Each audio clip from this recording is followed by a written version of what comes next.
காமராஜர்களுடைய 121வது பிறந்த தினத்தை முன்னிட்டு சிறப்பானதொரு பட்டிமன்றத்தை ஏற்பாடு செய்யப்பட்டிருக்கிறது.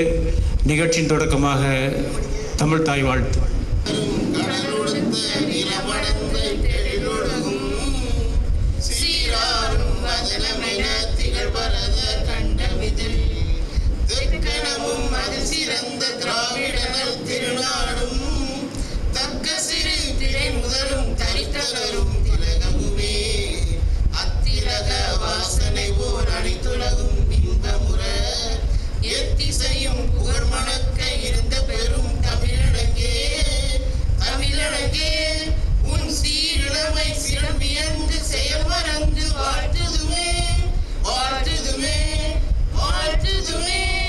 தொடர்ந்து வரவேற்புரை வழங்குவதற்காக நம்முடைய சிவபிரகாசன் நற்பணி மன்றத்தினுடைய துணை செயலாளர் கவிஞர் முத்துசாமி அவர்கள் வருகை தருகின்றார்கள்.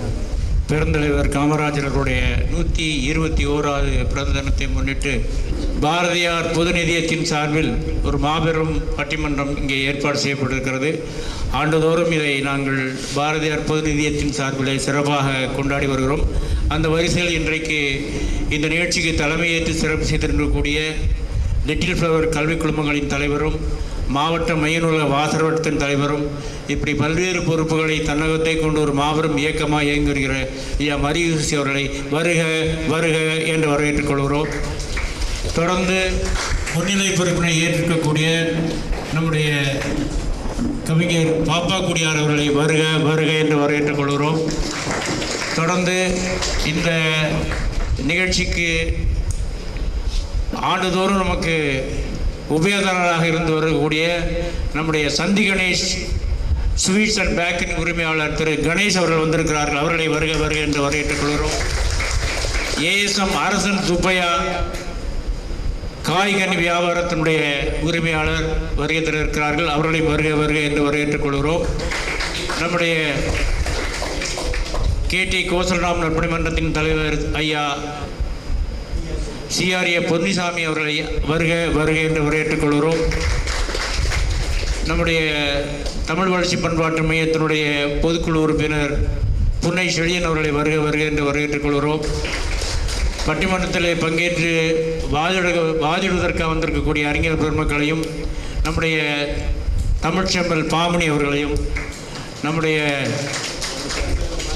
சிவசெல்வ மாரிமுத்து அவர்களையும் பெருந்திரளாக கலந்து கொண்டிருக்கக்கூடிய நம்முடைய பள்ளி மாணவர்கள் அவர்களையும் இன்னும் வரவேற்கக்கூடிய அத்துணை அன்பு உள்ளங்களையும் வருக வருக என்று வரவேற்று வரவேற்புரை நிறைவு செய்கிறேன். நன்றி, வணக்கம். நிகழ்ச்சிக்கு தலைமையேற்று பெருமை சேர்க்கிற நம்முடைய கல்வி வள்ளல் மரியயூசி அவர்களுக்கு கவிஞர் பாப்பா குடியிரா செல்வமணி அவர்கள் இந்த பொன்னாடை அணிவித்து சிறப்பு செய்வார்கள்.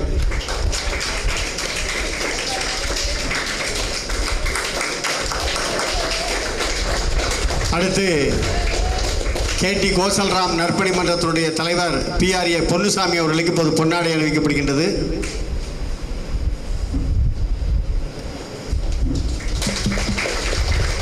தொடர்ந்து சந்தி கணேஷ் ஸ்வீட்ஸ் அண்ட் பேக்கரி உரிமையாளர் திரு கணேஷ் அவர்களுக்கு நம்முடைய பள்ளித்தாளாளர் திரு மரியயூசி அவர்கள் பொன்னாடை போர்த்தி சிறப்பு செய்கிறார்கள்.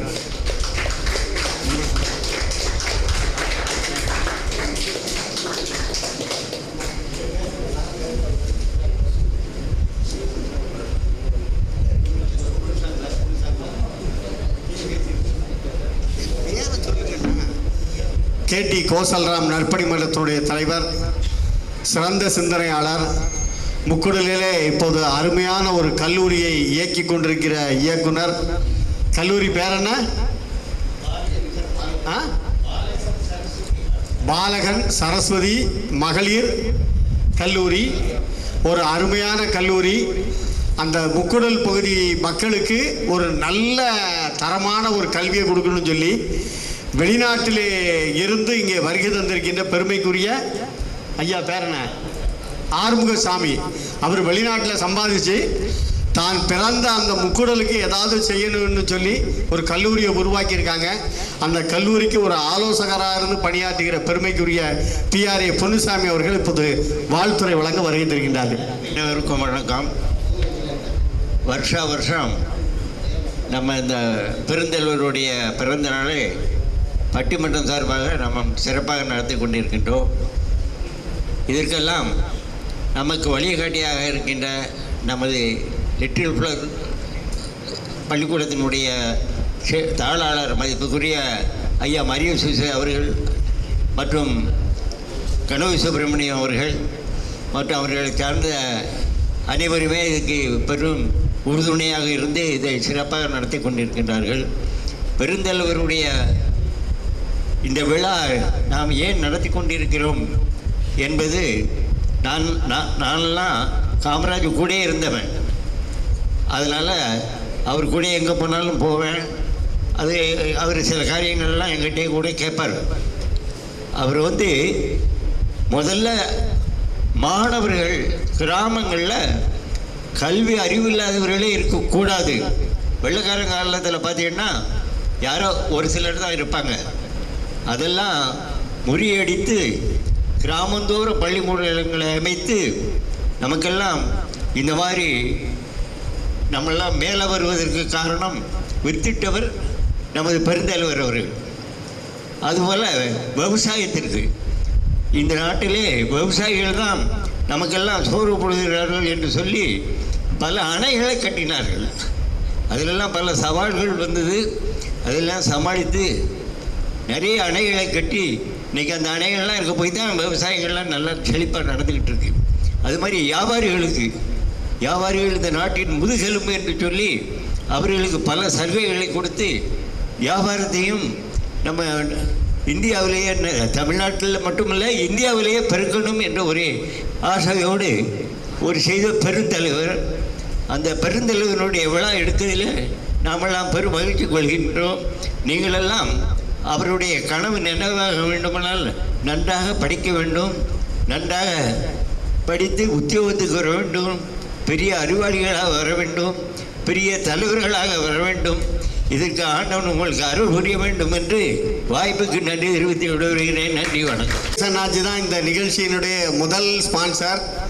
அவர் தான் காமராஜருக்கு கண்டிப்பாக பட்டிமன்றம் நடத்தணும், காமராஜருடைய புகழ் எல்லா இடம் பரவணும்னு சொன்ன ஒரு நல்ல மனிதர்.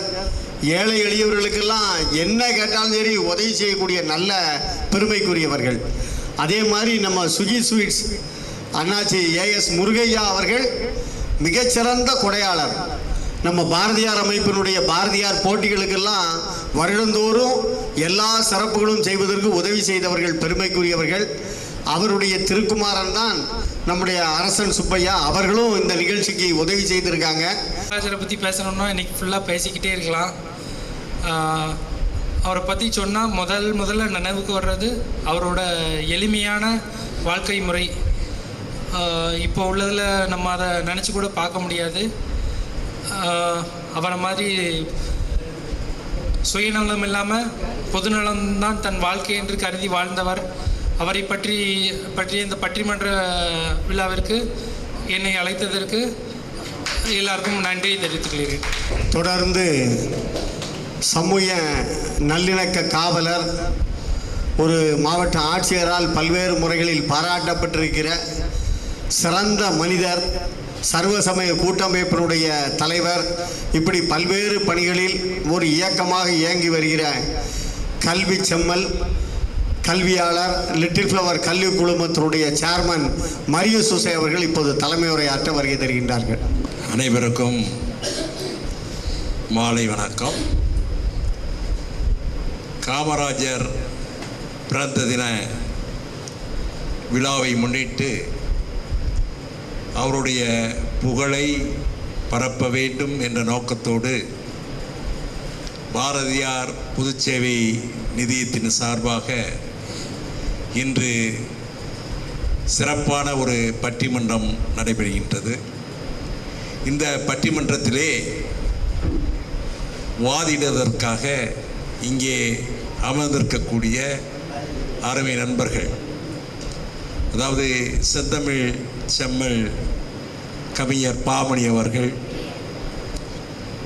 புன்னை எளியன் அவர்கள், பாப்பாக்குடியார் செல்வமணி அவர்கள், அவரெல்லாம் சிறந்த கவிஞர். அப்புறம் கவிஞர் கணபதி சுப்பிரமணியம் அவர்கள், அதற்கு மேலாக இந்த பட்டிமன்றம் சிறப்பாக அனைத்து பகுதிகளுக்கும் எடுத்து செல்ல வேண்டுமென்றால் அதற்கு உறுதுணையாக இருக்கக்கூடிய ஏஎஸ்எம் காய்கறி வியாபாரம், அதை சார்ந்த கேடிசி கோசல்ராம் நட்பணி மன்றத்தினுடைய அன்பர் ஐயா பொன்னுசாமி அவர்கள், அப்புறம் எல்லாம் சந்தி கணேஷ், உங்களுக்கு எல்லாம் தெரியும்னு நினைக்கிறேன். நீங்கள் ஆங்காங்கு செல்லும் பொழுது அந்த முக்கில் வந்து சந்தி கணேஷை பார்ப்பது உண்டு, கடையை இல்லையா? அதை சார்ந்த ப்ரொப்ரைட்டர் யாருன்னா கணேஷ் அவர்கள். இங்கே ஓல்டு ஸ்டூடெண்ட், இங்கே ஒன்றை மாதிரி படித்தாங்க இல்லையா? அவர்களும் இந்த நிகழ்ச்சி நடைபெறுவதற்கு பொருளுதவி ஒவ்வொரு ஆண்டும் செய்து கொண்டிருக்கின்றார்கள்.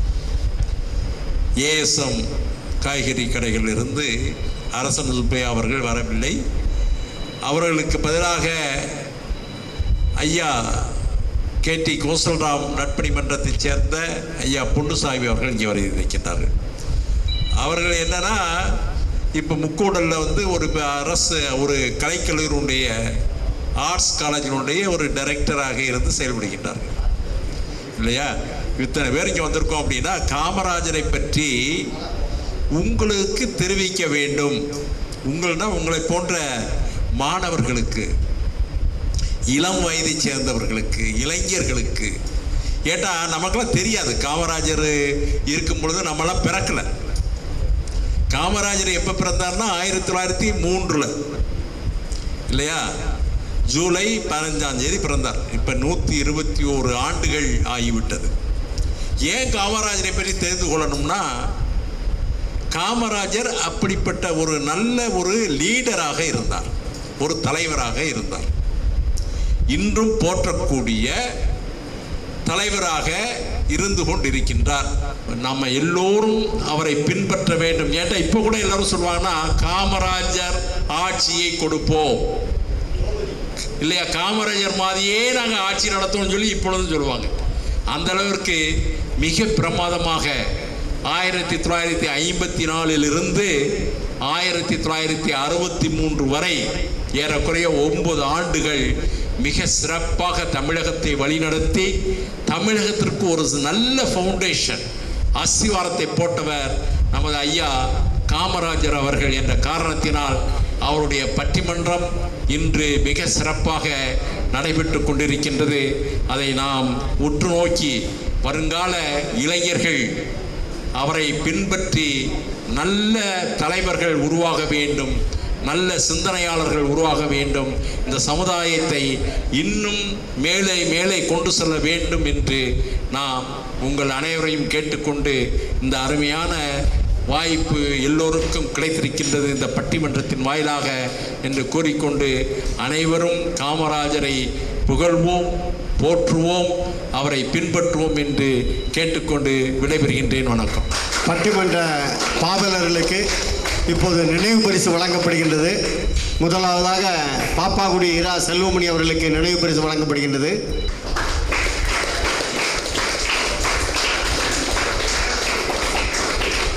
தொடர்ந்து தமிழ்ச்செம்மல் திரு பாமணி அவர்களுக்கு வழங்கப்படுகிறது. தொடர்ந்து பேச்சாளர் சிவசெல்வ மாரிமுத்து அவர்களுக்கு வழங்கப்படுகிறது.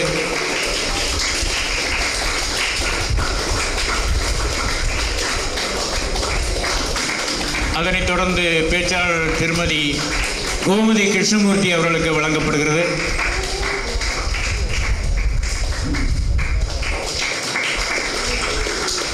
தொடர்ந்து தமிழ் வளர்ச்சி பண்பாட்டு மையத்தினுடைய பொதுச் செயலாளர் புனி செழியன் அவர்களுக்கு நினைவு பரிசு வழங்கப்படுகிறது.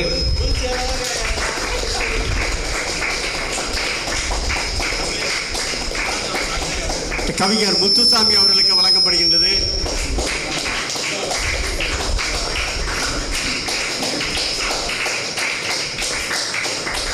தொடர்ந்து இந்த பட்டிமன்றத்தை சிறப்பாக ஏற்பாடு செய்திருக்கக்கூடிய கவிஞர் முனைவர் கணபதி சுப்ரன் அவர்களுக்கு நம்முடைய பள்ளி தாளாளர் அவர்கள் இப்பொழுது பொன்னாடை போர்த்தி சிறப்பு செய்வார்கள்.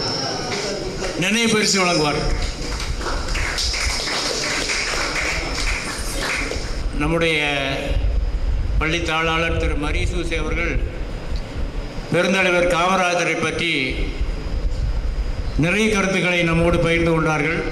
அந்த வகையிலே ஐஏஎஸ் அதிகாரிகள் செய்யக்கூடாத அளவுக்கு, அவர்களை விட திறமையாக செய்யக்கூடிய அளவுக்கு மதிநுட்பமும் திறமையும் வாய்ந்தவர் என்கின்ற அந்த கருத்தை இங்கே பதிவு செய்தார்கள். அதை ஒட்டி ஒரு கருத்தை நான் இங்கே பதிவு செய்கிறேன். 1967 தமிழகத்தில் பெரும் அரிசி பஞ்சம் ஏற்பட்டது. அப்பொழுது தேர்தல் நேரத்தில் தேர்தல் பிரச்சாரத்திற்காக காமராஜர் அவர்கள் அகில இந்திய காங்கிரஸ் கமிட்டி தலைவராக இருக்கும் பொழுது மதுரைக்கு வந்திருந்தார்கள். மதுரையிலே நம்முடைய விவசாய பெருங்குடி மக்கள் மற்றும் காங்கிரஸ் வேட்பாளர்கள் எல்லாருமே சேர்ந்து அவரிடம் போய் முறையிடுகிறார்கள். என்ன அப்படின்னு சொன்னால், அரிசி பஞ்சம் ஏற்பட்டிருக்குது, அரசாங்கத்திலிருந்து எங்களுடைய விதை நெல்களெல்லாம் கேட்குறாங்க அப்படின்னு சொல்லி அவங்கள்ட்ட முறையிடுறாரு. உடனே காமராஜர் சர்க்கிட் ஹவுஸில் இருக்கிறாரு. கலெக்டரை கூப்பிட்டு விடுறாரு. கலெக்டர் யாருன்னா டிஎன் சேஷன் சொல்லி பின்னால் எலெக்ஷன் கமிஷன் இருந்தார். அப்போது அவர் சொல்கிறாரு, விவசாயிகிட்ட போய் நீங்கள் விதை நெல்லை கேட்குறது அவனுக்கு கொள்றதுக்கு சமம், ஆனால் விவசாயிகிட்ட விதை நெல்லை கேட்கக்கூடாது அப்படின்னு சொல்லி, அப்போ என்ன தீர்வு அப்படின்னு போகிறது. இந்த ஆதீனங்கள் நிறைய இருக்குது. தமிழகம் முழுவதும் நிறைய ஆதீனங்கள் உண்டு. தருமபுரம் ஆதீனம், மதுரை ஆதீனம், இப்படி நிறைய ஆதீனங்கள் இருக்குது. அந்த ஆதீனங்களுக்கு எல்லாமே கட்டுக்குத்து வளர்ப்பாங்க நெல். அப்போது நிறைய நெல்கள் அவங்களுக்கு சேரும். அப்போ அவங்களுக்கு தேவைக்கு போக மீதியெல்லாம் விற்று காசாக்கக்கூடிய ஒரு பணியில் தான் அவங்க இருப்பாங்க. ஆக இந்த தேவைக்கு போக மீதி இருக்கக்கூடிய அந்த நெல்களை எல்லாம் நீங்கள் ஒரு கண்ட்ரோல் ரேட்டில் வாங்கி இந்த ஏழை எளிய மக்களுக்கு அரிசி பஞ்சத்தை போகக்கூடிய அளவுக்கு நீங்கள் செய்ய வேண்டுமே தவிர விவசாயிகிட்ட போய் விதை நெல்லை நீங்கள் வாங்கக்கூடாது என்று சொல்லி அந்த ஐஏஎஸ் அதிகாரிக்கு அறிவுரை சொன்னதாக ஒரு செய்தி நமக்கு உண்டு. ஆக ஒரு ஐஏஎஸ் அதிகாரியை விட அதிக அளவு அவருக்கு அந்த நிர்வாகத்திறர்களே சிறந்த ஒரு திறமை இருக்கிறது என்பதை நிரூபிக்கும் முகமாக இந்த செய்தியை உங்களோடு பகிர்ந்து கொண்டு, பெருந்தலைவர் புகழுக்கு பெரிதும் காரணமாக அமைவது அவருடைய சமுதாய பணியா இல்லை கல்வி பணியா என்ற பட்டிமன்றம் இப்பொழுது நம்முடைய நடுவர் ஐயா முனைவர் கோ கணபதி சுப்பிரமணியிலே இனிதே துவங்குகிறது. பெருந்தலைவர் காமராஜருடைய பெரிதும் காரணம் கல்வி வளர்ச்சியா சமுதாய புரட்சியா என்ற தலைப்பிலே ஒரு சிறப்பு பட்டிமன்றம் ஏற்பாடாகியிருக்கிறது. பெருந்தலைவர் காமராஜருடைய 121வது பிறந்த நாளை முன்னிட்டு இந்த சிறப்பு பட்டிமன்றம் ஏற்பாடாகியிருக்கிறது. நம்முடைய லிட்டில் ஃப்ளவர் கல்வி குழுமம், நம்முடைய Santhiganesh sweets and bakery Tirunelveli town, நம்முடைய ஏஎஸ்எம் காய்கறி வியாபாரம் திருநெல்வேலி டவுன், நம்முடைய ஏஎஸ்எம் அரசன் சுப்பையா அவர்கள் ஆகியோருடைய ஆதரவிலே இந்த சிறப்பு பட்டிமன்றமானது இங்கே தொடங்க இருக்கின்றது. பெருந்தலைவருடைய பெரும்புகளுக்கு காரணம் ஒரு நல்ல சமுதாய தலைவர் பெருந்தலைவர் காமராஜர் அவர்கள். அவர் மனிதநேயத்துக்கு அவரை மிஞ்சின தலைவரை நம்ம பார்க்க முடியாது. எப்படி அப்படின்னா, ஒரு தடவை அவருடைய வைரவன்கிற தன்னுடைய உதவியாளர் ஒருவர் உண்டு. அந்த வைரவன் உதவியாளர்கிட்ட சொல்றாரு, ரேடியோ எடுத்துட்டு வாங்க, நம்ம செய்தி கேட்கணும்னு சொல்றாரு. எளிமையான தலைவர். உடனே வைரவன் போய் வானொலி பெட்டி எடுத்துட்டு வர்றாரு. அதுக்குள்ள குருவி கூடு கட்டி இருக்கு. அப்போ வைரவன் சொல்றாரு, கொஞ்சம் பொறுக்க, இந்த குருவி கூட்டை கலத்தி எடுத்துட்டு வந்துடுறத நம்ம உடனே ரேடியோவை செய்தி கேட்டுடலாங்க. அப்பதான் பெருந்தலைவர் சொல்றாரு, குருவி கூடு கட்டி இருக்குன்னா அந்த கூடை எதுவுமே செய்யக்கூடாது. நாமளே வெயில் படுற இடத்துல வச்சோம்னா அந்த குருவி தானா தன்னுடைய கூட்டை காலி செய்து போய்விடும். எந்த குருவிக்கும் பரிவு காட்டிய தலைவர் பெருந்தலைவர் காமராஜர்.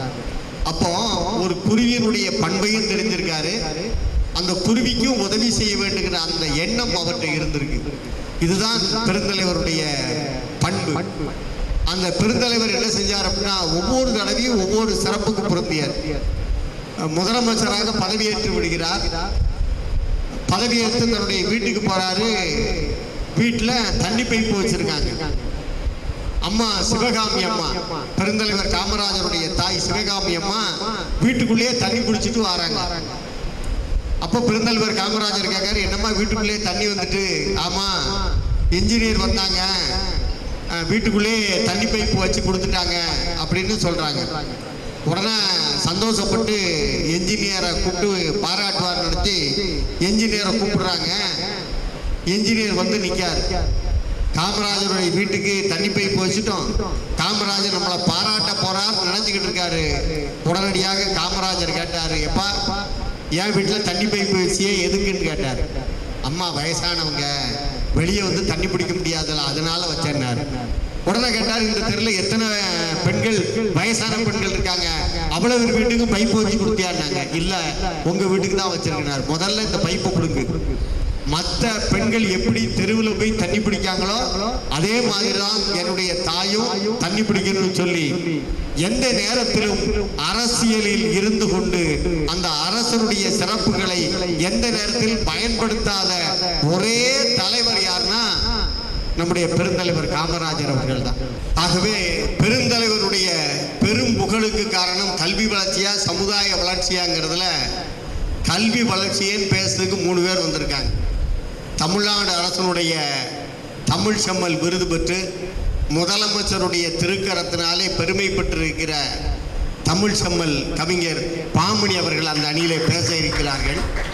அவர்களை தொடர்ந்து நம்முடைய தூய தமிழ் பற்றாளர் என்று பல்வேறு தொலைபேசி வாயிலாக தொந்தரவு செய்து தூய தமிழ்தான் பேசுகிறார் என்று உறுதி செய்யப்பட்டு தமிழக அரசினாலே தூய தமிழ் பற்றாளர் விருது பெற்று கூடிய வரை தூய தமிழ் பேசுகிற பெருமைக்குரிய சிவசெல்வ மாரிமுத்து அவர்கள் அந்த அணியிலே பேசுகிறார்கள். அவர்களை தொடர்ந்து லிட்டில் ஃப்ளவர் கல்வி குழும மாணவன் அபிஷேக் அவர்கள் அந்த அணியிலே வாதிட இருக்கிறார்கள். அதே போல இந்த அணியிலே 8 நூல்கள் எழுதி தமிழகத்திலே சிறந்த கவிஞர் என்ற பட்டத்தை பெற்று தமிழ் மாமணி விருது, கவிதை செல்வர் விருது என்று பல்வேறு சிறப்புகளை பெற்றிருக்கிற கவிஞர் பாப்பாக்குடி தந்த பைந்தமிழ் பாவலர் கவிஞர் பாப்பாக்குடி இரா செல்வமணி அவர்கள் அந்த அணியிலே வாதிடுகிறார்கள். அவர்களை தொடர்ந்து முக்குடல் பெற்றெடுத்த வருவாய் ஆய்வாளர், இப்போ முக்குடலில் வேலை பார்க்காங்க. ஐயா முக்குடலில் வேலை பார்க்காங்கன்னா முக்குடல் தான். நம்முடைய சொல்ல அரசி கோமதி கிருஷ்ணமூர்த்தி அவர்கள் அந்த அணியிலே வாதிட வருகை தந்திருக்கின்றார்கள். அதில் அந்த அம்மாவுடைய சிறப்பை நம்ம சொல்லித்தான் ஆகணும். முக்குடல் கல்லூரி, பள்ளி எல்லா இடத்துலையும் அரசருடைய திட்டங்களை, சமுதாய விழிப்புணர்வை, வில்லுப்பாட்டு, கதா காலட்சேபம்னு சொல்லி ஒரு அரசு அதிகாரியாக இருந்து கொண்டு அந்த பணியை சிறப்பான முறையில் செய்யக்கூடிய பெருமைக்குரியவர் அவர்கள். அவர்களை உண்மையில பாராட்டி தீரணும். அவர்களை தொடர்ந்து லிட்டில் ஃப்ளவர் மெட்ரிக் மேல்நிலைப் பள்ளியினுடைய ஆசிரியை முத்துலட்சுமி அவர்கள் அந்த அணியிலே வாதிட இருக்கிறார்கள். அவர்களையும் பாராட்டி வாழ்த்தி இப்போது பட்டிமன்றமானது உடனடியாக தொடங்குகிறது. முதலாக பெருந்தலைவருடைய பெரும் புகழுக்கு காரணம் கல்வி வளர்ச்சியே என்று பேசுவதற்காக தமிழ் செம்மல் கவிஞர் பாமணி அவர்களை அன்போடு அழைக்கிறேன். புரிய மாணவ செல்வங்களே, அருமையாக நம்முடைய இந்த தேசத்திற்கு கல்வி மூலமாக வெளிச்சத்தை கொடுத்த பெருந்தலைவர் காமராஜர் அவர்களுடைய பிறந்த நாளில் அருமையானதொரு பட்டிமன்றத்தை ஏற்பாடு செய்திருக்கக்கூடிய லிட்டில் ஃப்ளவர் மேல்நிலைப்பள்ளி கல்வி குழுமத்தை சார்ந்த பெரியோர்களே, இந்த நிகழ்ச்சிக்கு உபயோகம் வழங்கி இருக்கக்கூடிய பெரியோர்களே, அருமையான இந்த பட்டிமன்றத்திற்கு நடுவராக வீட்டிலிருந்து நல்லதொரு தீர்ப்பினை, என அவர் நல்லாசிரியர் விருது, முனைவர் பட்டமும் பெற்றவர், நல்லாசிரியர் விருது பெற்றவர் நடுவராக இருக்கக்கூடிய இந்த பட்டிமன்றத்திலே அவர் கல்விக்கு வளர்ச்சிக்கு பாடுபட்டதைத்தான் தீர்ப்பாக வழங்குவார் என்பது எங்களுடைய தீவிரமான நம்பிக்கை. ஆகவே நல்லாசிரியர் ஒருவர் நடுவராக இருக்கிறார். அதை முதல்ல பார்க்கணும். அறிவை வளர்த்திட வேண்டும், இங்கு வாழும் மனிதருக்கெல்லாம் சிறியரை மேம்படச் செய்தால் தெய்வம் பின்பு எல்லோரையும் வாழ்த்தும் என்று பாரதி சொன்னான். எண்ணென்ப ஏனை எழுத்தென்ப இவ்விரண்டும் கண்ணென்ப வாழும் உயிருக்குன்னு வள்ளுவன் சொன்னான். பெருந்தலைவர் காமராஜர் படிக்காதவர் தான். ஆனால் அவர் முதலமைச்சராக ஆன போது என்னுடைய முதல் வேலை, எனக்கு ஏகப்பட்ட வேலைகள் இருக்கலாம், எல்லா வேலைகளையும் ஒதுக்கி வைத்துவிட்டு என்னுடைய முதல் வேலையாக நான் கவனிக்க வேண்டியது இந்த நாட்டு மக்களுக்கு கல்வி கண்ணை திறப்பது மட்டுமே என்று குறிக்கோளோடு செயல்பட்டு காட்டியவர் நம்முடைய பெருந்தலைவர் காமராஜர் அவர்கள். அதை மறுக்க முடியாது. ஒரு சின்ன கதை சொல்கிறேன். மாணவ செல்வங்கள்லாம் நீங்கள் அமர்ந்திருக்கிறீர்கள், உங்களுக்காக ஒரு சின்ன கதை தான், ஒரு நிமிஷம் தான். ஒரு சூனியக்காரி கிளவி இருந்தால் ஒரு பேரழிக்கான இளவரசியை சின்ன வயசுலேயே ஒரு சிறையில் கொண்டு போய் அடைச்சிட்டா. அந்த அறையில் வந்து ஒரே ஒரு ஜன்னல் தான். அந்த குழந்தையா வளரக்கூடிய அந்த பேரரசி இளவரசியானவள் வெளியே பார்க்கறதுனா ஒன்றுமே தெரியல. ஆனால் அந்த சூனியக்காரி கல்வி என்ன சொன்னான்னா, அந்த இளவரசிட்ட அவள் பேரழகின்னு தெரியும், அவளுக்கு அந்த நம்பிக்கை வந்துடக்கூடாதுன்றதுக்காக அவன் மூஞ்சி குரங்கு மூஞ்சா இருக்கு, அவன் மூஞ்சி குரங்கு மூஞ்சா இருக்குன்னு அந்த சூனியக்கார கல்வி அந்த இளவரசியை சொல்லிக்கிட்டே வந்து, இந்த இளவரசிக்கும் தன்னுடைய முகம் குரங்கு முந்தியாக தான் இருக்கு போல் இருக்கா. அதனால் நம்ம வெளியே போனோம்னா மக்கள் நம்மளை வந்து மதிக்க மாட்டாங்கன்னு நினச்சிக்கிட்டு அது என்னது இந்த எண்ணத்திலே தாழ்வு மனப்பான்மையிலே வாழ்ந்துக்கிட்டு இருக்கு. ஆனால் ஒரு கட்டத்தில் சோனியாக்காரிய கல்வி வெளியே போனதுக்கப்புறம் ஒரு இளவரசன் உள்ள வரான், அந்த அறையை பார்க்குறான், திறக்கிறான். பேரழகியாக இருக்கக்கூடிய ஒரு இளவரசியை பார்த்தோன்னு மயங்கி காதல் கொண்டு கல்யாணம் பண்ணிக்கிறான். வெளியே வந்து அவன் சொல்கிறான், நீ எவ்வளோ பெரிய பேரழகி, ஏன் சிறையில் அடைபட்டு கிடந்தா? என்ன இல்லை, அந்த கல்வி வந்து என்னை வந்து குரங்கு முஞ்சி சொல்லி என்ன தாழ்வு மனப்பான்மையில் உண்டு பண்ணிட்டா அப்படின்னு. ஆக பெரியவர்களை, நம்முடைய நாட்டில் உள்ள ஏழைகள், வறுமையில் இருக்கிறவங்க, விவசாயிகள், எல்லா மக்களும் எப்படி இருந்தார்கள் என்றால், தன்னால் கல்வி படிக்க முடியாது, அது ஒரு எட்டாக்கனி, ஏழைகளுக்கு அது கிட்டாது என்று தாழ்வு மனப்பான்மையோடு இருந்த மக்களை எல்லாம் தட்டி எழுப்பி விழிப்புணர்வு கொடுக்க வேண்டும் என்பதற்காக பெருந்தலைவர் காமராஜர் அவர்கள் 3 கிலோமீட்டர் சுற்றளவிலே ஒரு பள்ளிக்கூடம், 300 நபர்கள் வாழக்கூடிய ஒரு கிராமத்திலே ஒரு பள்ளிக்கூடம் என்று தொடங்கினார். அது மட்டுமல்ல, பல்கலைக்கழக துணைவேந்தர்கள், பேராசிரியர்கள், எதிர்கட்சி உறுப்பினர்கள் போன்ற மற்றவர்களெல்லாம் சேர்த்து உறுப்பினர்களாக சேர்த்து 13 பேர் கொண்ட குழுவை அமைத்து கல்விக்கு சீராய்வு செய்வதற்கான திட்டங்களை அவர்கள் சொல்ல அதை நடைமுறைப்படுத்தியவர் பெருந்தலைவர் காமராஜர். எவ்வளவு பெரிய விஷயங்கள்லாம் பண்ணியிருக்கிறார். அது மட்டுமல்ல, அவர் கல்விக்கூடங்களுக்கு ஒவ்வொரு ஊரிலும் கல்வி திறக்கணும். அவர் ஒரு மேடையில் சொல்றார், பூங்கா நகரில் நடந்த ஆசிரியர்கள் மாநாட்டில் பேசுகிற போது நேற்று சுந்தரவடிவேலுக்கு கல்வி அமைச்சராக இருக்கார், பக்கத்தில் உட்காந்துட்டு கேட்கிறார், இங்கே மதிய உணவு திட்டம்லாம் பண்ணுறீங்க, எப்படி செயல்படுத்துறீங்க, உங்களுடைய திட்டத்தினுடைய அளவுகோல்லாம் என்ன, எல்லாத்தையும் விஷயத்தையும் கேள்விப்பட்டு தெளிவு அடைந்து அந்த மாநாட்டிலேயே நடுவர் அவர்களே, அந்த பூங்கா நகர் மாநாட்டிலேயே அவர் பெருந்தலைவர் காமராஜர் மதிய உணவு திட்டத்தை அறிவித்தார். எல்லா பள்ளிகளுக்கும் மதிய உணவு திட்டம் செல்லணும்னு. ஏன்னா ஏழைகள் வந்து காலையில் சாப்பாடு கிடையாது, மதிய சாப்பாடு கிடையாது, சாப்பாட்டுக்கே கஞ்சிக்கே வழி இல்லாதவன் எப்படி கல்வி கூடத்திற்கு வருவான் என்பதை சிந்தித்து மதிய உணவு திட்டத்தை உலகமே போற்றும் வகையிலே உருவாக்கி ஏழைகளை கல்வி கண் திறந்தவர் யார் என்றால் நம்முடைய பெருந்தலைவர் காமராஜர் என்பது எல்லாத்துக்கும் தெரியும். அந்த மேடையில் தொடக்க விழாவில் நான் நிகழ்ச்சி தொடங்குகிற போது பேசிய பெரியவர்கள் எல்லாருமே என்ன சொன்னார்கள், பெருந்தலைவர் காமராஜர் அவர்கள் போட்ட வித்து, கல்விக்கான வித்து தான் இன்று இவ்வளவு பெரிய பெரிய சாதனைகளை படைக்கக்கூடிய விஞ்ஞானிகளையும் பேரறிஞர்களையும் உருவாக்கி இருக்கிறது என்று சொன்னார்கள். நிறைவாக ஒரே ஒரு செய்தியை சொல்லி நான் நிறைவு செய்கிறேன். நடுவர் அவர்களே, அருமையான பெருந்தலைவர் காமராஜர் அவர்களுக்கு எத்தனை திட்டங்களால் புகழ் இருந்தாலும் அவர் போட்ட விதை, எல்லா மக்களும் கல்வி பெற வேண்டும் என்கிற அந்த விதை தான் இன்றும் இந்திய தேசத்தை உலக அளவில் உயர்த்தி கொண்டிருக்கிறது என்பதை நாடு தெரியும், நாட்டுக்கு தெரியும், உங்களுக்கு தெரியும். எனவே நல்ல தீர்ப்பை தருவீர்கள் என்று சொல்லி பெருந்தலைவரின் பெரும்புகளுக்கு காரணம் கல்வி வளர்ச்சியை, கல்வி வளர்ச்சியை, கல்வி வளர்ச்சி என்று கூறி இந்த அருமையான வாய்ப்பை வழங்கிய உங்கள் அத்தனை பேருக்கும் எனது நன்றியை தெரிவித்து விடைபெறுகிறேன். நன்றி, வணக்கம். பெருந்தலைவருடைய பெரும்புகளுக்கு காரணம் கல்வி வளர்ச்சி தான் என்று தமிழ் செம்மல் பாமணி நிறைவு செய்திருக்கின்றார். உண்மையில் ரொம்ப அருமையாக பேசியிருக்கார். ஏன்னா வயிற்றுக்கு சோறிட வேண்டும் இங்கு வாழும் மனிதருக்கெல்லாம் என்று சொன்ன பாரதி அடுத்த வரியில் என்ன சொன்னா, பயிற்று பல கல்வி தந்து இந்த பாறை உயர்த்திட வேண்டும்னா. ஆகவே கல்வி தான் மம்மர் அறுக்கும் மாமருந்து. ஆகவே கல்வியை எல்லாருக்கும் கொடுக்கணும்னா ராஜாஜி குலக்கல்வி திட்டத்தை கொண்டு வந்தார். காலையில் பள்ளிக்கூடம் போகணும், மதியானம் அவன் குல தொழிலை பண்ணணும். ஒரு சலவை தொழிலாளினா மத்தியானம் போல் அவன் பையன் சலவை செய்யணும். முடி திருத்தும் தொழிலாளினா அவன் பையன் மத்தியானத்துக்கு மேலே முடி வெட்டி பழகணும். இப்படி அவங்கவுங்க தொழிலை அவங்கவுங்க செய்யணும்னு சொல்லி குலக்கல்வி திட்டத்தை கொண்டு வந்தான். இந்த நிலையை மாற்ற வேண்டும் என்று சொல்லி முதலமைச்சராக பதவியேற்ற உடனே 6000 பள்ளிக்கூடங்களை திறந்த பெருமை பெருந்தலைவர் காமராஜர் அவர்களை சேரும்னா அதுதான் கல்வி கண் கொடுத்த முதல்வர். சேர்மாதேவி பக்கம் வந்துக்கிட்டு இருக்காரு, ரயில்வே கேட்டு அடைச்சிருக்கு. காமராஜர் இறங்கி நிற்காரு. ஒரு 4-5 பையங்க மாடு மேய்ச்சிக்கிட்டு இருந்தான். அப்போ ஒரு பையனை கூப்பிட்டு கேட்டார், எப்பா மாடு மேய்ச்சிக்கிட்டு இருக்கியா, பள்ளிக்கூடத்துக்கு போனான்னுட்டு. உடனே அந்த பையன் கேட்டான் காமராஜர்கிட்ட, முதலமைச்சர்லாம் தெரியாது, பள்ளிக்கூடத்துக்கு போனால் உங்கள் அப்பனா சாப்பாடு போடுவான்னு சொன்னேன். உடனே காமராஜர் அவனை கேட்டார், எப்பா சாப்பாடு போட்டால் பள்ளிக்கூடத்துக்கு போவியான்னாரு. நான் போவேன்னா. உடனே தான் பள்ளிக்கல்வி இயக்குனராக இருந்த நேத்து சுந்தர வடிவேலிட்ட சொல்லி மதிய உணவு திட்டத்தை கொண்டு வந்தார். மதிய உணவு திட்டத்துக்கு காசு இல்லை என்று சொல்லும்போது நான் மடிப்பிச்சை ஏந்தியேனோ மதிய உணவு திட்டத்தை செயல்படுத்துவேன்னு சொன்ன தலைவர் யாருன்னா அவர்தான் பெருந்தலைவர் காமராஜர். அந்த காமராஜர் கொண்டு வந்த கல்வி திட்டத்தினால்தான் இன்றைக்கு உலகம் முழுக்க இணையவழி கல்வியில நம்முடைய சாப்ட்வேர் நிறுவனத்தில் இன்னைக்கு தமிழகம் தலை நிமிர்ந்து இருக்கிறது என்று சொன்னால் அதற்கு அடிகோலியவர் பெருந்தலைவர் காமராஜர் என்பதை மறந்து விட முடியாது. அருமையாக சொல்லியிருக்கார். இல்லை இல்லை, பெருந்தலைவருடைய பெரும் புகழுக்கு காரணம் சமுதாய புரட்சிதான் என்று சொல்லி பேசுவதற்காக சிறந்த பேச்சாளர், கவிஞர், கணித ஆசிரியராக சுத்தமல்லி அரசு மேல்நிலைப் பள்ளியிலே பணியாற்றி பணி நிறைவு பெற்ற பெருமைக்குரியவர்.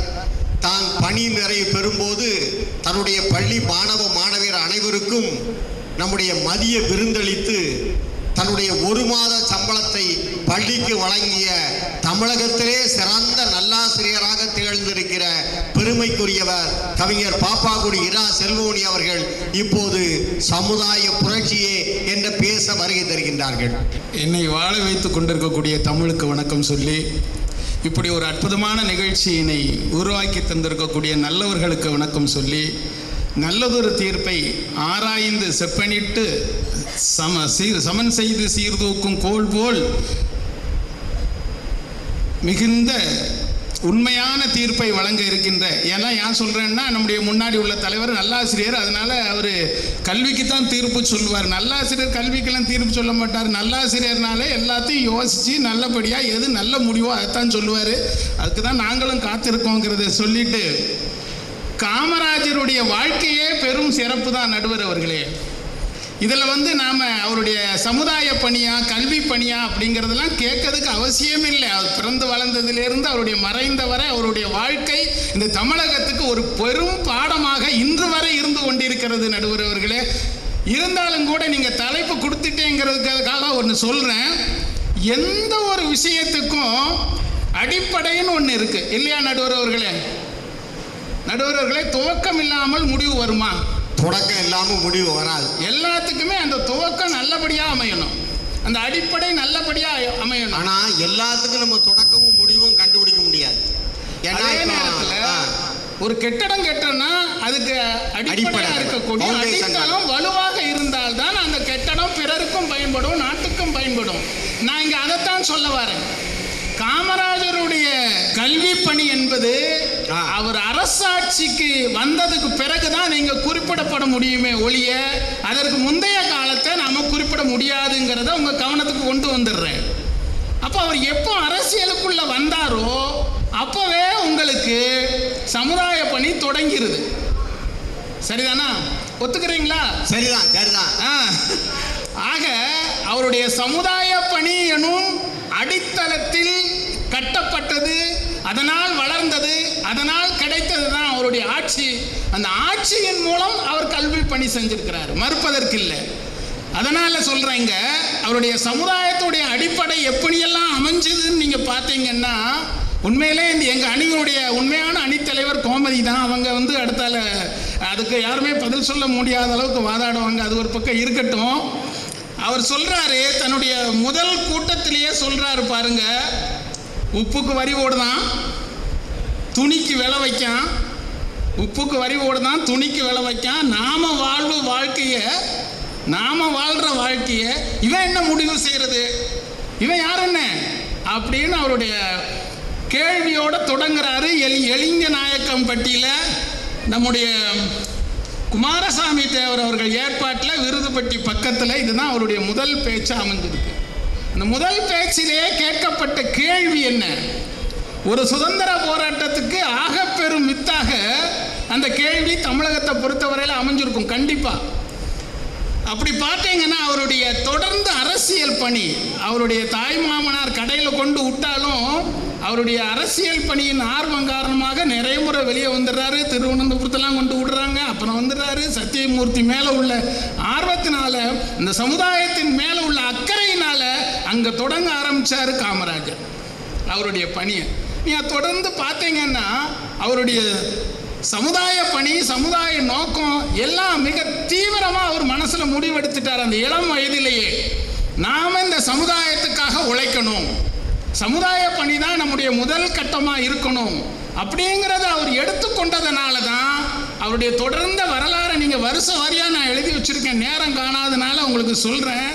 ஒவ்வொரு முறையும் இந்திய அளவில் ஏற்படக்கூடிய எல்லா பிரச்சனைகளுக்கும் காமராஜர் முடிவு காண்பதில் மிகுந்த முக்கியமான ஒரு அரசியல்வாதியாக திகழ்ந்திருக்கிறார் என்பது அவருடைய வாழ்க்கை வரலாற்றை படித்தவர்களுக்கு நிச்சயம் நல்லா தெரியும். எல்லா காலகட்டத்திலையும் காமராஜருடைய வார்த்தை என்ன சொல்லுது அப்படின்னு இந்த இந்திய அரசியல் சமுதாயமே எதிர்பார்த்துக்கிட்டு இருக்கு.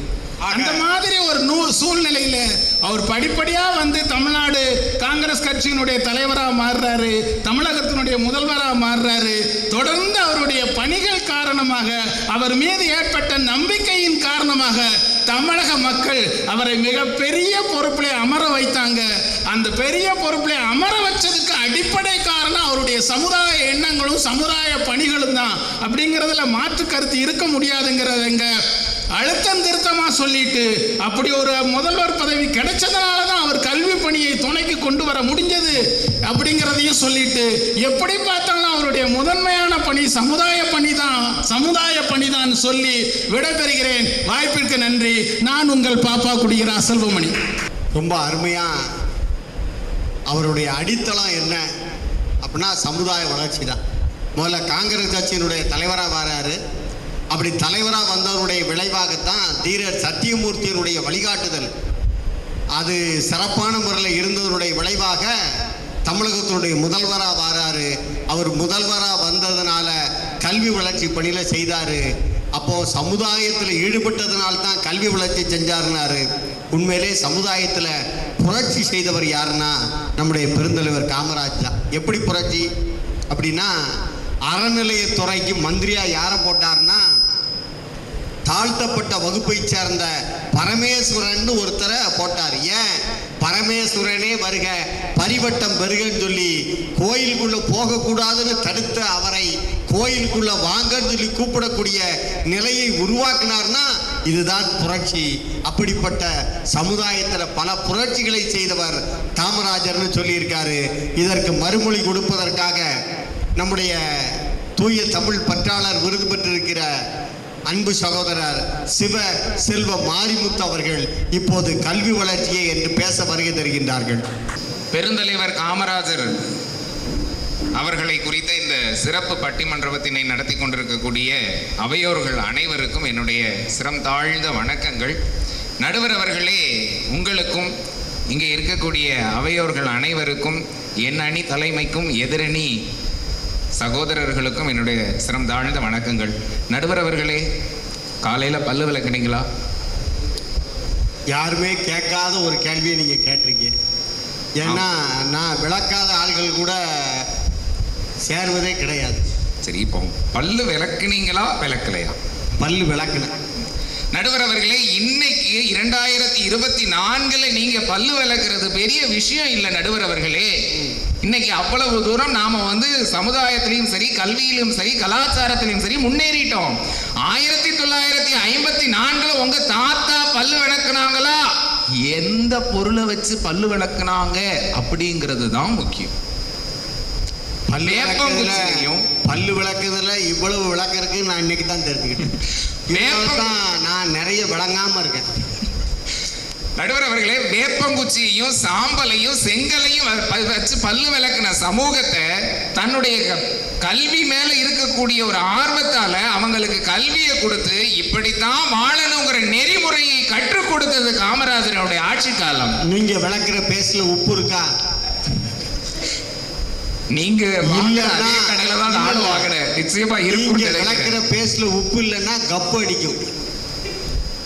சிறப்பு நடுவர் அவர்களே. அடுத்து மரியாதைக்குரிய எதிரணியில அருமை ஐயா பாப்பா குடியார் அவர்கள் அழகா சொல்லிட்டு போனாங்க. ஆட்சிக்கு வந்த பிறகு தானே கல்வி பணி துவங்குச்சு அப்படின்னு.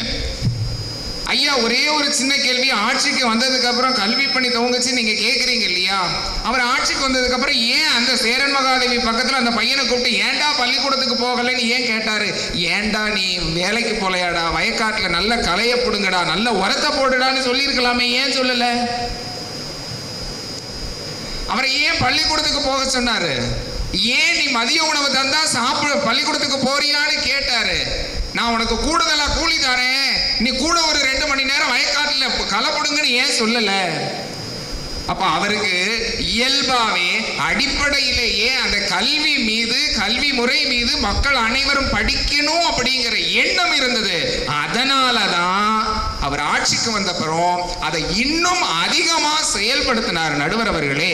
அப்போ அவருடைய கல்வி பணி தானே பெருசு. அவர் கொண்டு வந்த நிறைய திட்டங்கள் இருக்கு.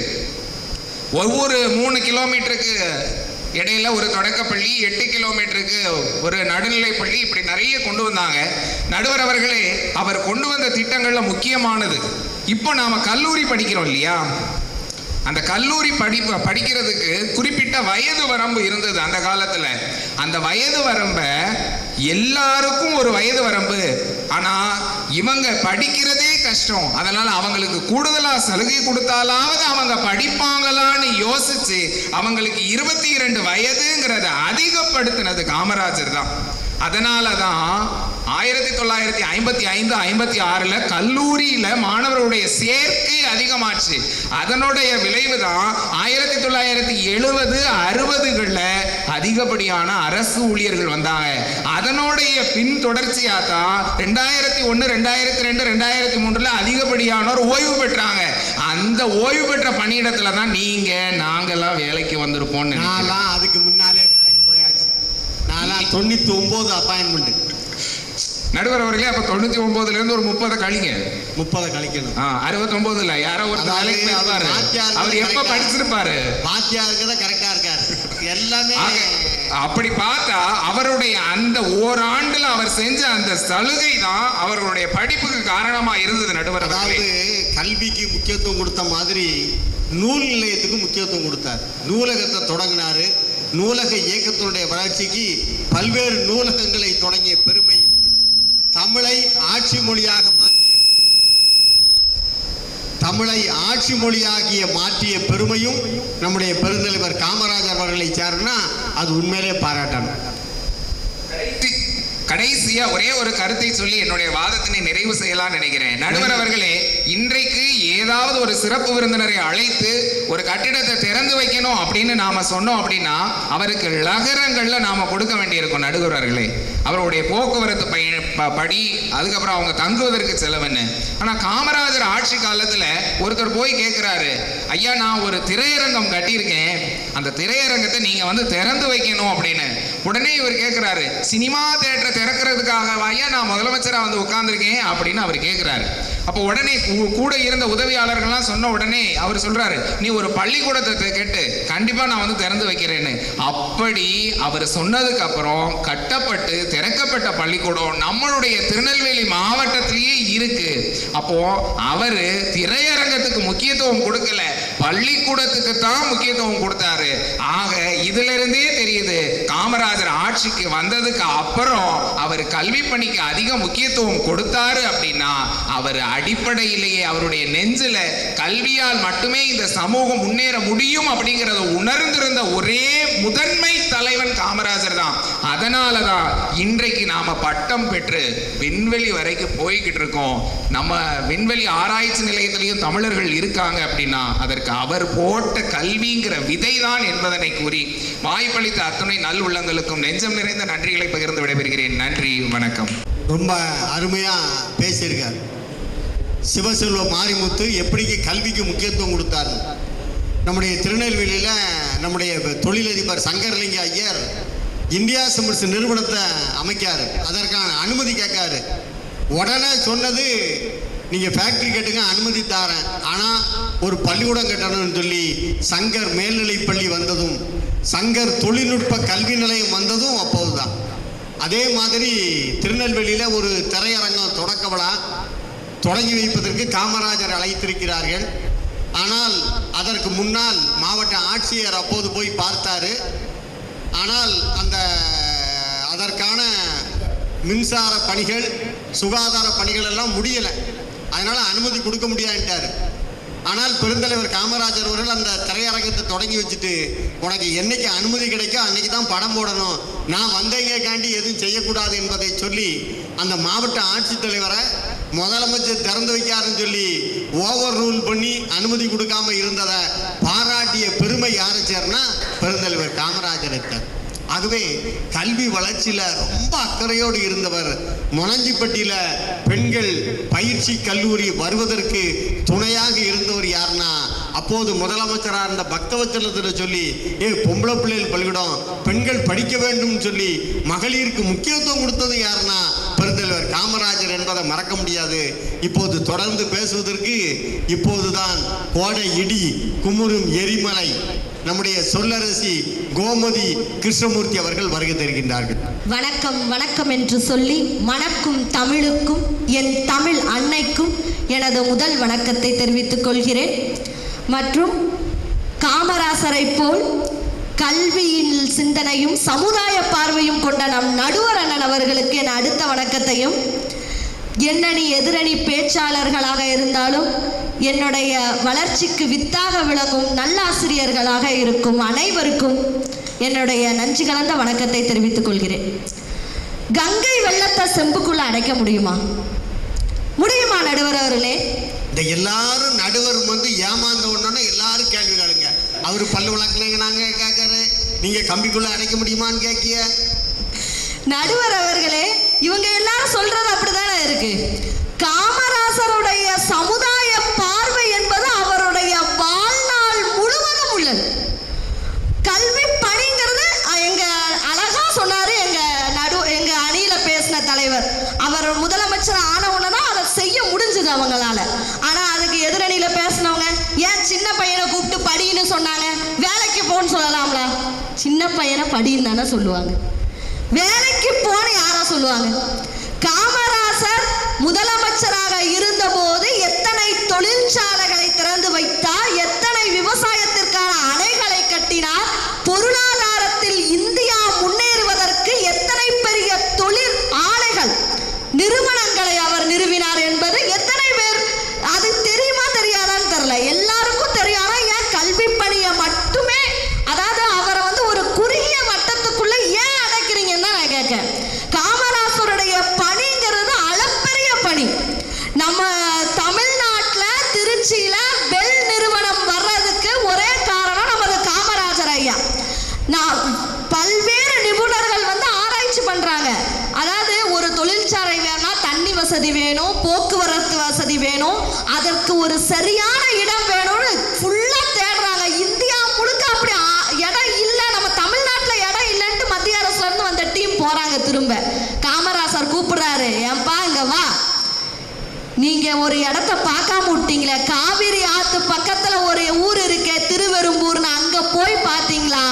நீங்க கேட்ட அந்த தண்ணீர் வசதி, போக்குவரத்து வசதி நம்ம தமிழ்நாட்டுக்கு கிட்டத்தட்ட திருச்சி ஒரு மையமா இருக்கும். எங்க இருந்து போனாலும் 6 மணி நேரம் 7 மணி நேரத்துல போயிட்டு வந்துடலாம். அப்போ காமராஜர் அடிக்கடி சொல்லுவாங்க, பூகோளம் படித்ததில்லை, ஆனால் தமிழ்நாட்டில் உள்ள அனைத்து கிராமங்களின் பூகோளத்தையும் அறிந்தவர் நமது காமராஜர்னா, ஒரு ஆலையை எங்கே வைக்க வேண்டும், எங்கே நிறுவ வேண்டும் என்று அறிந்திருந்தவர் காமராஜர். காமராஜர் உண்மையாவே படிக்கவில்லை, படிக்காத மேதை. ஆனால் அவர் பல புத்தகங்களை படித்தார். புத்தக அறிவு அவருக்கு உண்டு, அனுபவ அறிவு அவருக்கு உண்டு, பல்வேறு அறிவு அவருக்கு இருந்ததால் தான் அவர் கற்காமல் இருந்தாலும் மாணவர்களுக்கு கற்பித்தார். தமிழ்நாட்டு குழந்தைகள் அனைவரும் படிக்க வேண்டும் என்று நினைத்தார் என்றால் அதுவே அவரது சமுதாய பார்வைதான், சமுதாய புரட்சி தான். அவர் கல்வியில இருந்து காமராஜர் ஐயா முதலமைச்சராக இருக்கும் போது தமிழ்நாட்டில் மின்சார உற்பத்தியில தமிழ்நாடு முதல் மாநிலமா இருந்துச்சு. விவசாய வளர்ச்சிக்கு மின்சாரத்தை பயன்படுத்துறதுல தமிழ்நாடு முதல் மாநிலமா இருந்துச்சுன்னா, எல்லா துறையிலையும் அமெரிக்கா, ரஷ்யா அப்படின்னு உலக நாடுகள் வியந்த தலைவர் காமராஜர். அதனாலதான் காமராஜர் அவர் ஒரு ராஜாவா வாழல, ஆனா பல ராஜ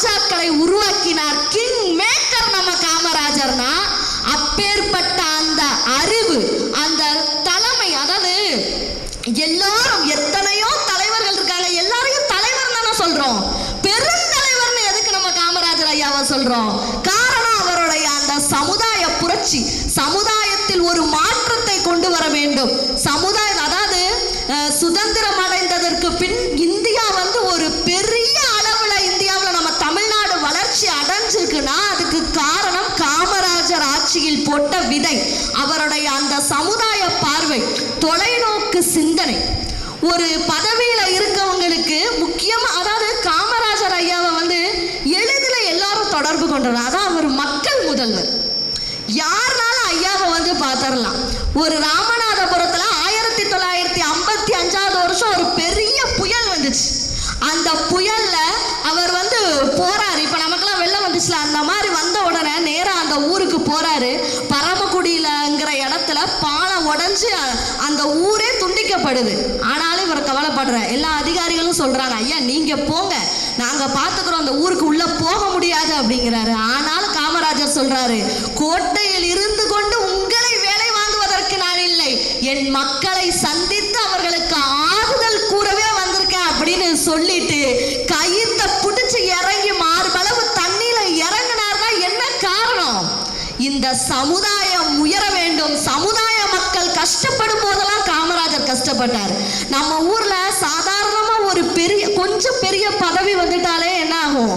அந்த பழைய பாடல்கள்ல உண்டுல்ல, முடிச்சிடுறேன். அதாவது பரமசிவன் கழுத்துல இருந்த பாம்பு கேட்கிறான், என்ன கேட்குது? கருடா சௌக்கியமானு. அப்போ சின்ன சின்ன பதவிகளா அந்த பதவி ஆசை பிடிச்சு இருக்கிற காலத்துல தன்னுடைய பதவியையே வேண்டாம் என்று ராஜினாமா செய்த அந்த துணிச்சல் எதுக்காக? இந்த நாடு ஜனநாயக நாடு. நம்மை போன்ற எல்லோரும் சமுதாய சிந்தனையோடு வாழ வேண்டும். எந்த மக்களுக்கும் எந்த குறையும் இருக்கக்கூடாது. ஏழை என்றும் அடிமை என்றும் எவரும் இல்லை ஜாதியில், இழிவு கொண்ட மனிதர் என்பர் இந்தியாவில் இல்லையே, வாழி கல்வி செல்வம் எய்தி மனமகிழ்ந்து கூடியே, மனிதர் யாவும் சரிநிகர் சமானம் என வாழ்வோமே என்ற பாரதி கண்ட கனவை நம் தமிழ்நாட்டில் நினைவாக்க எண்ணினார் காமராஜர், நிறைவேற்றி காட்டினார். அவர் போட்ட திட்டங்களின் வளர்ச்சிதான் இன்று நமது தமிழ்நாடு தொழில்துறையிலும் பொருளாதார வளர்ச்சியிலும் விவசாயத்திலும் எல்லாவற்றிலும் இன்று பெரிய அளவில் வெற்றி கண்டு கொண்டிருக்கிறோம் என்றால் அதற்கு வித்திட்டது காமராஜர் அவர்கள்தான். அவர்களுடைய சமுதாய பார்வைதான் நம் தமிழ்நாட்டு மக்களுக்கு மிகவும் ஒரு உந்து சக்தியாக இருந்தது என்று கூறி நன்றி கூறி விடைபெறுகிறேன். நடை போடுகிறேன். நன்றி, வணக்கம். ரொம்ப அருமையா கோமதி கிருஷ்ணமூர்த்தி அவர்கள் நிறைவு செய்திருக்கின்றார்கள். உண்மையிலே ராமநாதபுரத்தில் வெள்ளம் வந்த போது அந்த சாரக்கயிறை பிடிச்சிட்டு ஒரு மூட அரிசியை தலையில் வச்சுட்டு அந்த மக்களை போய் சந்தித்தவர் யாருன்னா பெருந்தலைவர் காமராஜர். ஐஏஎஸ் அதிகாரிகள்லாம் பின்னால் தான் அவங்களுக்கு வந்தாங்க. ஏன்னா அந்த அளவுக்கு ஒரு வெள்ளம் வரும்போது மக்களை போய் சந்தித்து ஆறுதல் கூற வேண்டும் என்று சொல்லி உதவிகளை வழங்கியவர். நம்முடைய பெல் நிறுவனம் இன்னைக்கு இருக்குன்னா அதற்கு அடிப்படை பெருந்தலைவர் காமராஜர். இந்த மாதிரி நிறைய, அதில் ஒரு சிறந்த திட்டம் கே பிளான் அப்படின்னு ஒரு திட்டத்தை கொண்டு வந்தார்.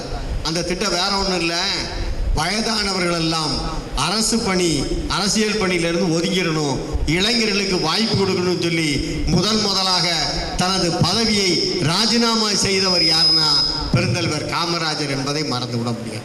அப்படி மற்றவர்களுக்கு ஒரு முன்மாதிரியாக திகழ்ந்த தலைவர் பெருந்தலைவர். அதுதான் சமுதாய புரட்சி. அதை அருமையாக சொல்லியிருக்காங்க. இப்போ பெருந்தலைவர் காமராஜருடைய பெரும்புகளுக்கு கல்வி வளர்ச்சி தான் என்று பேசுவதற்கு லிட்டில் ஃப்ளவர் மெட்ரிக் பள்ளி மாணவன் அபிஷேக் வருகை தருகின்றார்கள். இங்கு கூடியிருக்கும் மாணவ செல்வங்களுக்கும் சிறப்பு விருந்தினராக வருகை தந்திருக்கும் இங்கு வந்திருக்கும் அனைவருக்கும் என் நெஞ்சார்ந்த நன்றியினை தெரிவித்துக் கொள்கிறேன். இப்பொழுது என் உரையை நான் தொடங்க இருக்கிறேன். ராஜாஜி கொண்டு வந்த குலக்கல்வி திட்டத்தை ஒழித்துவிட்டு நம் கருவேற காமராஜர் கொண்டு வந்த திட்டம் தான் படிப்பு திட்டம். இவர் ராஜாஜி மூடிய 2500 பள்ளிகளை மூடி வைத்த 2500 பள்ளிகளையும் மீண்டும் திறந்து மாணவர்களுக்கு படிக்க உதவினார் காமராஜர். இவர் தொடங்கி வைத்தது 1952 14,000 பள்ளிகளை மீண்டும் தொடங்கி வைத்தார். இவர் சமூகத்தில் உயர்ந்தவர்களுக்கு மட்டும்தான் கல்வி என்று இருந்த நிலையில் அதை ஒழிக்க போர்க்கொடி எய்தவர் நம் கர்ம வீரர் காமராஜர். 15 வயதிற்குட்பட்ட மாணவர்களுக்கு கட்டாய கல்வி இலவச கல்வி திட்டத்தை கொண்டு வந்தார் நம் தலைவர் காமராஜர் மேற்கொண்ட இப்புரட்சிகரமான திட்டத்தில் 45% இருந்த மாணவர்களின் பங்கு 80% மாறியது.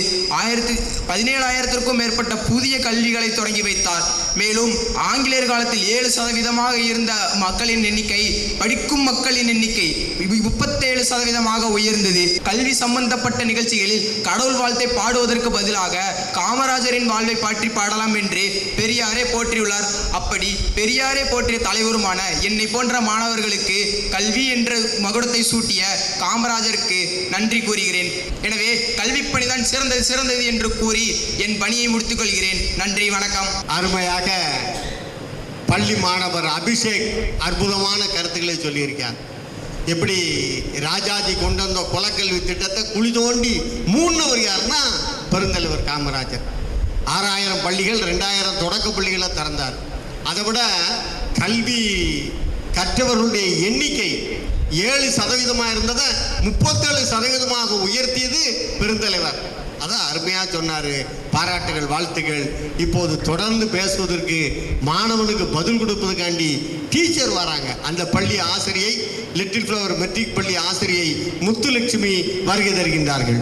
எதிரணியினர் கல்வி கல்வி என்று பேசும்போது எனக்கு ஒன்று தான் நினைவு வருகிறது. கல்வி என்ற ஒற்றை பணியை செய்வதற்காக தான் அவர் முதலமைச்சர் அப்படிங்கிறது ஆனார் அப்படின்னு சொல்கிற மாதிரி இருக்கு. முதலமைச்சர் அப்படின்னு ஆன உடனே தான் அவர் இந்த கல்வி அப்படிங்கிறது என்ன பண்ண முடிஞ்சிச்சு அப்படின்னா செய்ய முடிஞ்சிச்சு. அதை தட்டியும் கல்வியில் இந்த அளவுக்கு ஒரு முன்னேற்றம் இருந்துச்சா அப்படின்னு சொன்னால் கேள்விக்குறிதான். எத்தனையோ தலைவர்கள் வந்தாங்க, எத்தனையோ ஆட்சி முறைகள் நடந்துச்சு. எத்தனையோ ஆட்சி முறைகள் வந்தாலும் கல்வியில் எந்த ஒரு மாற்றமுமே இல்லை. ஆனால் முதலமைச்சர் சமூக பணியில், காமராஜர் சமூக பணி அப்படிங்கிற ஒன்று கையில் எடுத்ததுக்கு அப்புறம்தான் கல்வி அப்படிங்கிறதே ஒரு நல்ல ஒரு நிலைக்கு போச்சு. அப்போ இவங்க பேசுகிற தலைப்பு அப்படிங்கிறது சமூக பணியை சார்ந்து தான் பேசுகிறாங்க அப்படிங்கிறத நான் முன்வைக்கிறேன். அடுத்து, நம்ம மக்கள்கிட்ட காலங்காலமாக மறுக்கப்பட்டது உரிமை. என்ன உரிமை அப்படின்னு சொல்லி பார்த்தோம்னா ஜாதி, மதம், இதுதான். எல்லா ஜாதியினரும் எல்லா இடத்துலையும் எல்லாமே செய்யலாமா அப்படின்னு சொன்னால் அது முடியாத காரியமாக இருந்துச்சு. அதை எப்படி முறியடிக்கலாம் அப்படின்னு அவர் யோசனை பண்ணுறாரு. பாரு, தொழிற்சாலையில் எல்லாரும் ஒன்றா வேலை பாருங்க. நிறைய தொழிற்சாலைகளை உருவாக்கினார். எல்லாத்துக்கும் சமமான இடஒதுக்கீடு கொடுத்தாரு. எல்லாரும் ஒன்று தான் அப்படிங்கிற ஒரு மனப்பான்மையோடு செயல்படுங்களேன் அப்படின்னு எல்லாரும் ஒன்று அப்படின்னு சொல்லக்கூடிய ஒரு இடத்தை உருவாக்கி தந்தது இந்த தொழிற்சாலைகள் தான். ஆக சமூகத்தில் மக்களுக்குள்ளே இருக்கக்கூடிய பிணைப்பை ஒன்று பண்ணி கொடுத்த தலைவரில் மிகச்சிறந்தவர் அப்படின்னு சொன்னோம்னா அது காமராசரை மட்டும்தான் செய்யும். வேறு எந்த தலைவருக்கும் இந்த புகழ் சாராது. இன்னைக்கு எல்லாருமே வயிறார பசிச்சா சாப்பிட்றோம். இதுக்கெல்லாம் காரணம் என்ன அப்படின்னு சொன்னால் அன்னைக்கு தன்னிகர் இல்லாத தலைவர் நம்ம காமராசர் செய்த சமூக பணி மட்டும்தான். இன்னைக்கு வெளிநாட்டிலலாம் பார்த்தோம்னா தண்ணி தவிர்ச்சிச்சாலே என்ன பண்ணுறாங்க அப்படின்னு சொன்னால் ஒரு பால்ஸ் எடுத்து என்ன பண்ணுறாங்க, தண்ணின்னு சொல்லி வாயில் போட்டுறாங்க. இதே நிலமை நம்மளுக்கு நினச்சிரும் இன்னைக்கு கொஞ்ச நாள் போனால். ஆனால் என்னோட மக்கள் என்னாலும் என்ன பண்ணக்கூடாது, கஷ்டம் அப்படிங்கிறதையே படக்கூடாது, எதுக்குமே கையேந்தி யார்ட்டையும் நின்றக்கூடாது அப்படின்னு யோசித்த ஒரே தலைவர் காமராசர் தான். அதனால தான் என்ன பண்ணார் அப்படின்னு சொன்னால் நிறைய அணைகளை கட்டி கொடுத்தார். அந்த அணைகளினுடைய பயன் இன்றைக்கி நாம் என்ன பண்ணுறோன்னா அனுபவிச்சுட்ருக்கோம். எல்லா பகுதிகள்லையும் தேவையான நீர் இன்றைக்கி ஒரு பாட்டில் தண்ணியை விலை கொடுத்து வாங்கிட்டு இருக்காங்க. ஆனால் அந்த நிலைமை நம்மளுக்கு இல்லை. ஆக எல்லா விஷயங்கள்லையுமே பார்த்தீங்கன்னா காமராசர் செஞ்ச சமூக பணி அப்படிங்கிறது எல்லா இடத்துலையுமே நம்மளை உயர்த்தி நிற்கும்.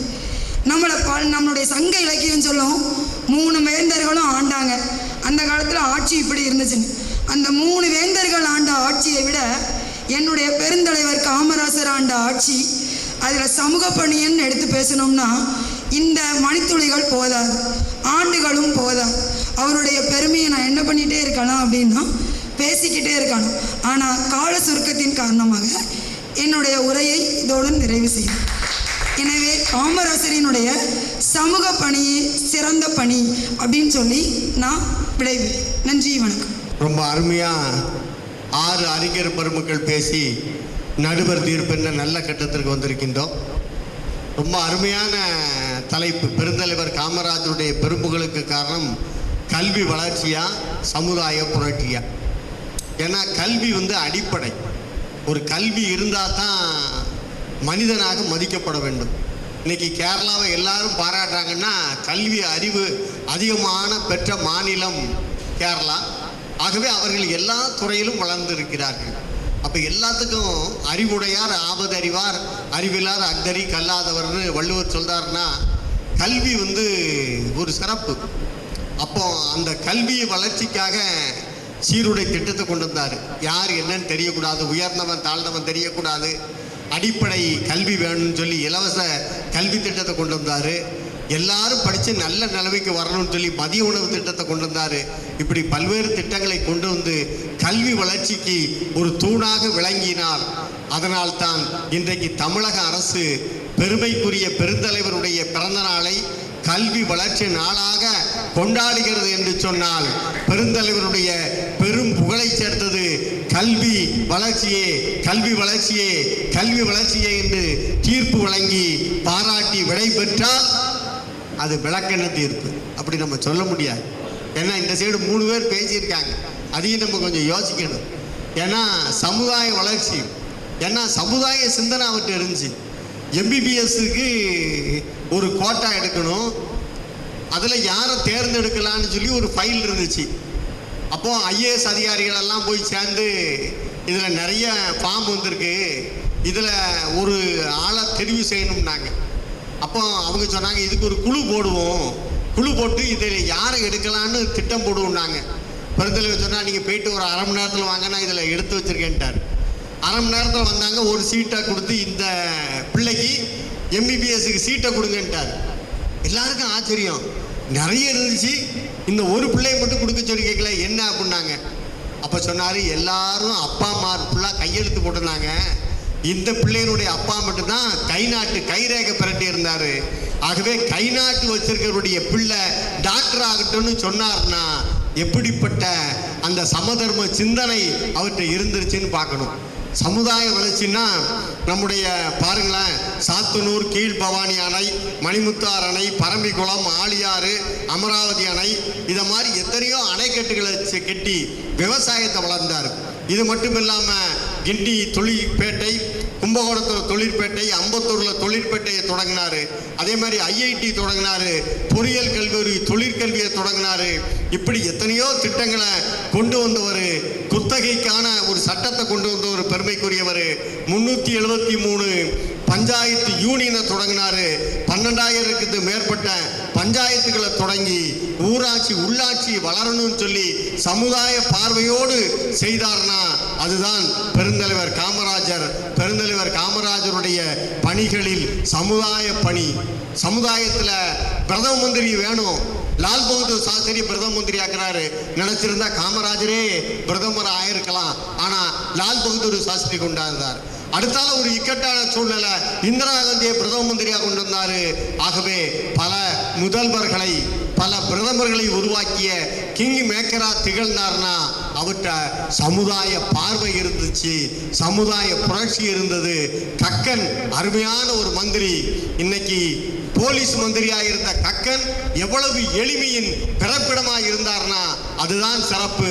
ஆகவே தன்னை எதிர்த்தவனை கூட மந்திரி சபையில சேர்த்து திறமையானவர்களை ஊக்குவித்த ஒரு பெருந்தலைவர் காமராஜர்னா அவர்கிட்ட சமுதாய சிந்தனை இருந்துச்சு, புரட்சிகரமான திட்டங்கள் இருந்துச்சு, சமுதாய பார்வை இருந்துச்சுன்னா அதற்கெல்லாம் அடிப்படை காரணம் சமுதாய புரட்சியிலேயே தான் கல்வி அடக்கம் என்பதனாலே சமுதாயம் வளர்ந்துச்சுன்னா அது கல்வி அடிப்படை என்பதை உணர்ந்திருந்தாலும் எல்லா வழிகளிலையும் அணைக்கட்டுகளை திறந்தாரு, தொழிற்சாலைகளை திறந்தாரு, சமுதாயத்தில் எல்லாத்துக்கும் உதவி செஞ்சார்னா சமுதாய புரட்சி தான் அவருக்கு சிறப்பாக இருந்தது என்று சொல்லி வாய்ப்புக்கு நன்றி கூறி விடைபெறுகிறோம்.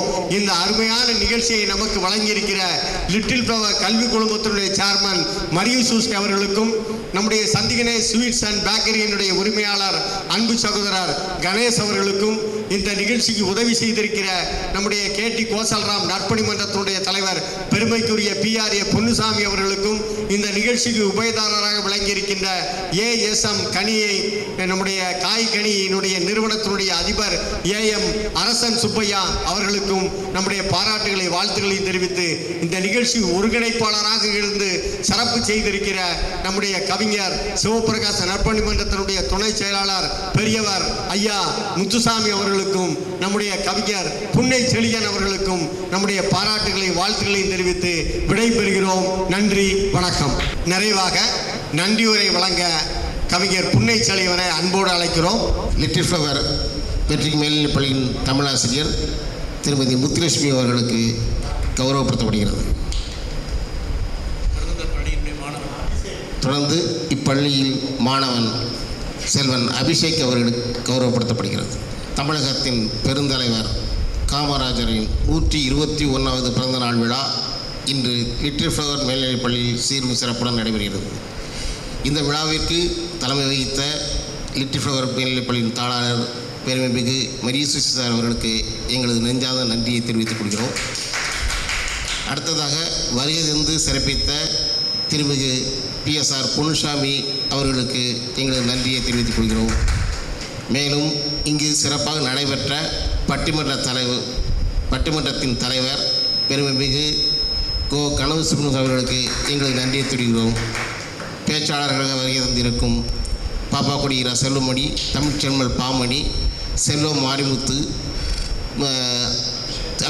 செல்வன் அபிஷேக் மற்றும் வருவாய் ஆய்வாளர் செல்வி கோமதி, திருமதி முத்துலட்சுமி ஆசிரியை அவர்களுக்கு வரவேற்பை நிகழ்த்திய திரு முத்துசாமி அவர்களுக்கும் நன்றியை தெரிவித்துக் கொள்கிறோம்.